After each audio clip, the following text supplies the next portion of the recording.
आखिर कौन थे भगवान श्री कृष्ण के दो सबसे शक्तिशाली शिष्य? पहले नंबर पर जो मौजूद है वो शिष्य तो स्वयं देवता के अवतार थे। नमस्कार दोस्तों, आप देख रहे हैं सनातन सेज। आगे बढ़ने से पहले अगर आपने हमारे चैनल को सब्सक्राइब नहीं किया है तो अवश्य करें और बेल आइकन पर भी क्लिक करें। साथ ही कमेंट में जय श्री कृष्ण जरूर लिखें। महाभारत हमारी धरोहर, हमारी संस्कृति कई सारे वीर योद्धाओं की गाथा को सुनाती है, जहाँ कई सारे गुरु शिष्यों का वर्णन भी मिलता है, जैसे कि स्वयं परशुराम जी, जिन्होंने भीष्म पितामह, गुरु द्रोण और साथ ही कर्ण को शक्तिशाली शिष्य बनाया था। तो वहीं अगर बात की जाए स्वयं द्रोणाचार्य की, तो उन्होंने अर्जुन यहाँ तक कि सभी पांडवों और कौरवों को शक्तिशाली बनाया था। लेकिन क्या आप जानते हैं कि स्वयं भगवान श्री कृष्ण के भी दो सबसे शक्तिशाली शिष्य थे? तो आखिर कौन थे भगवान श्री कृष्ण के वो शक्तिशाली शिष्य जिनसे कौरव तो क्या देवता भी युद्ध करने से डरते थे? सबसे पहले नंबर पर मौजूद है अर्जुन पुत्र अभिमन्यु। अर्जुन पुत्र अभिमन्यु स्वयं उनकी बहन सुभद्रा के पुत्र थे, इसलिए श्री कृष्ण के भांजे स्वयं अभिमन्यु कहलाए। लेकिन क्या आप जानते हैं कि भगवान श्री कृष्ण का शिष्य बनने से पहले आखिर किस तरह से अभिमन्यु अवतरित हुए थे? कहते हैं कि द्वापर युग में दुष्टों का विनाश करने के लिए भगवान विष्णु स्वयं भगवान श्री कृष्ण के रूप में अवतार लेने वाले थे। तब ब्रह्मा जी ने सभी देवताओं को यह आदेश दिया कि भगवान श्री कृष्ण की सहायता के लिए वो सब भी पृथ्वी पर अंश अवतार लें और अपने पुत्रों को जन्म लेने दें।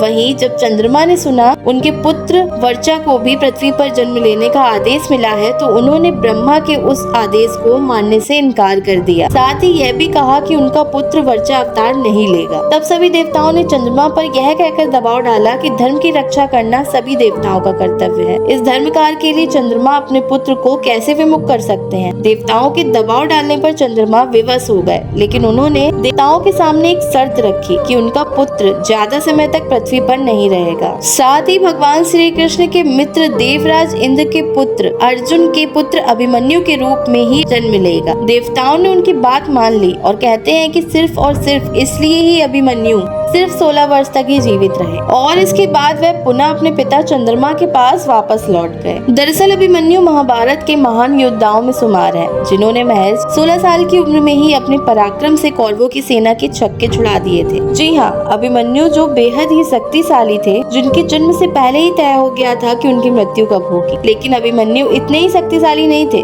अपितु कहते हैं कि सुभद्रा के गर्भ में ही स्वयं अभिमन्यु ने चक्रव्यूह भेदना सीख लिया था। वह चक्रव्यूह के अंदर प्रवेश करने की विधि तो जानते थे, लेकिन चक्रव्यूह से बाहर निकलने का उन्हें ज्ञान नहीं था। कहा जाता है कि अभिमन्यु जितना पराक्रमी योद्धा महाभारत काल में कोई और नहीं था। महज 16 साल की उम्र में उसने अकेले ही कौरवों की प्रमुख सेना को जख्मी कर दिया था। महाभारत की युद्ध में अभिमन्यु ने दुर्योधन के पुत्र लक्ष्मण, वहीं रुक्मार्थ, उसके अलावा शल्य पुत्रों को और साथ ही कई सारे वीर योद्धाओं को मार डाला था। यहाँ तक कि उन्होंने अकेले ही भीष्म पितामह से भी युद्ध किया था। सिर्फ यही नहीं, कहते हैं नारायणी सेना के अध्यक्ष यानी कि कृतवर्मा जो कि यादव थे, वो भी अभिमन्यु के युद्ध कौशल के बारे में जानते थे और उन्होंने पहले ही कौरव पक्ष को यह कह दिया था कि कोई भी ऐसा योद्धा नहीं होगा जो अकेले अभिमन्यु को युद्ध में परास्त कर पाएगा। कहते हैं अभिमन्यु को स्वयं श्री कृष्ण के पुत्र प्रद्युम्न ने शिक्षित किया था। वहीं यह भी कहते हैं कि स्वयं भगवान श्री कृष्ण ने भी अभिमन्यु को कई सारी शिक्षाएं प्रदान की थी। वहीं रौद्र नामक धनुष भी उन्हें स्वयं भगवान श्री कृष्ण ने ही दिया था। इसके अलावा कई सारे दिव्य अस्त्रों का भी ज्ञान भगवान श्री कृष्ण ने स्वयं अभिमन्यु को दिया था। सिर्फ यही नहीं, भगवान श्री कृष्ण ने उन्हें एक अभेद कवच भी दिया था, जो कवच बेहद ही शक्तिशाली था। कहते हैं उस कवच को पहनने की एक विधि होती है, जिसे स्वयं अर्जुन ने और भगवान श्री कृष्ण ने अभिमन्यु को सिखाया था, जिसके चलते अभिमन्यु को ना तो कर्ण, ना ही गुरु द्रोण,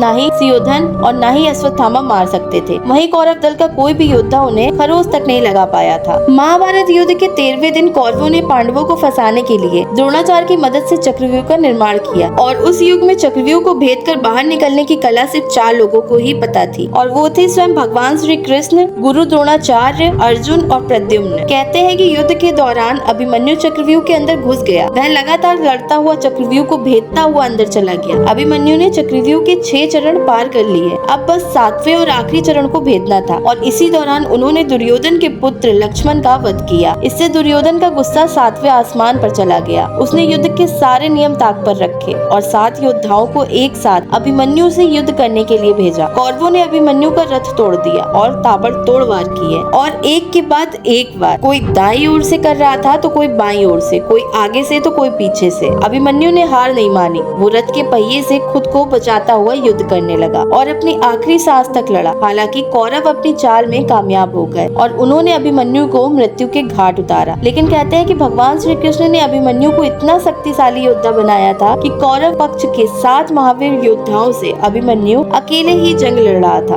अब बात करते हैं दूसरे सबसे शक्तिशाली शिष्य की। वो कोई और नहीं बल्कि नारायणी सेना के सेना अध्यक्षों में से एक सात्यकी थे। कहते हैं कि सिनी के पौत्र का नाम सात्यकी था। वो अर्जुन का परम स्नेही मित्र था। अभिमन्यु के निधन के उपरांत जब अर्जुन ने अगले दिन जयद्रथ को मारने की और अपने आत्मदाह की प्रतिज्ञा ली थी, तब वह स्वयं युद्ध के अंदर कूद पड़े। वहीं युधिष्ठिर की रक्षा का भार भी स्वयं सात्यकी को सौंप दिया गया। सात्यकी एक तेजस्वी वीर थे और उन्होंने कौरव के अनेकानेक उच्च कोटि के योद्धाओं को मारा था, जिनमें से प्रमुख थे जलसंधि, त्रिगदों की कच्छ सेना, सुदर्शन, पाषाण और मलेच्छों की सेना। सिर्फ यही नहीं, सात्यकी ने अपने तेज और रण कौशल के बल से द्रोणाचार्य, कौरव सेना, कृतवर्मा, कम्बोजों की युवा सेना और दुशासन आदि योद्धाओं को पराजित किया था। नारायणी सेना के अध्यक्ष सेनापति के रूप में सात्यकी को इसलिए चुना गया था क्योंकि वो एक मामूली से व्यक्ति थे, जिनके पास ना तो कोई दिव्य अस्त्रों का ज्ञान था, ना ही कोई शक्तिशाली अस्त्र शस्त्र उनके पास थे। साधारण अस्त्र शस्त्र और साधारण बाणों के बल पर भी उन्होंने कई महावीर योद्धाओं को हराया और इसके पीछे सिर्फ और सिर्फ एक वजह थी, वो थे भगवान श्री कृष्ण की शिक्षा। कहते हैं सात्यकी को 2 लोगों ने शिक्षा दी थी। उनमें से एक थे भगवान श्री कृष्ण और दूसरे अर्जुन। जहाँ अर्जुन ने उन्हें बाणों से निपुण बनाया, यानी कि धनुर्विद्या सिखाई, वहीं भगवान श्री कृष्ण ने उन्हें कलरीपट्टू, जिसे आज के मॉडर्न युग में मिक्स मार्शल आर्ट या कुंफू कहा जाता है, उसके अलावा मल्ल युद्ध, साथ ही साथ गदा युद्ध, तलवारबाजी और अलग अलग प्रकार के रणनीतियों का ज्ञान दिया था। और इसी के बल पर सात्यकी ने कौरव के कई सारे महावीर योद्धाओं को परास्त किया था। कहते हैं कि सात्यकी एक ऐसे महान योद्धा थे जो नारायणी सेना के होते हुए भी स्वयं भगवान श्री कृष्ण के पक्ष में आए। जहाँ एक तरफ नारायणी सेना कौरवों के पक्ष में थी, तो वहीं सात्यकी ने नारायणी सेना को छोड़कर भगवान श्री कृष्ण और अर्जुन का साथ दिया और वो युद्ध के अंत तक जीवित भी बचे रहे। तो यही थे भगवान श्री कृष्ण के 2 सबसे शक्तिशाली शिष्य। दोस्तों, आपको ये वीडियो कैसा लगा हमें कमेंट बॉक्स में जरूर बताएं। अगर वीडियो से जुड़ी हुई कोई भी जानकारी चाहिए हो तो हमें कमेंट बॉक्स में लिख के भेजें और साथ ही साथ हमारे चैनल को सब्सक्राइब करें और कमेंट में जय श्री राधे कृष्णा लिखना ना भूलें।